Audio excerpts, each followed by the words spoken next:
Əsasən işıq şüaları növlərinin, dalğa uzunluqlarının artması ardıcıllığını müəyyən edin.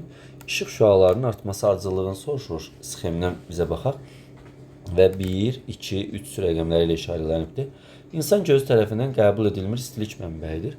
İnfraqırmızı şüalardır bunlar. İnfraqırmızı dalğa uzunluğu 0,75-dən yuxarı olurdu. 75.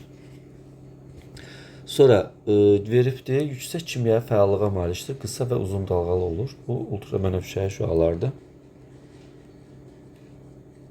Ultrabənövşəyi şüalardır. Bir də fotosintez üçün böyük əhəmiyyətə malikdir.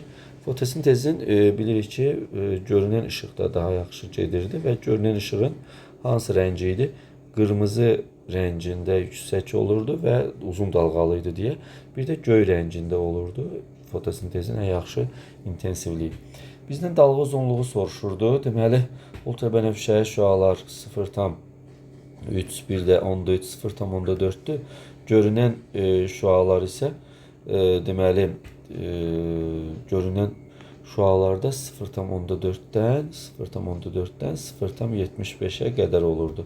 Bizə artması ardıcıllığı ilə düzün deyirsə, birinci olacaqdır deməli 2, sonra olacaqdır 3, sonra da 1 olacaqdır.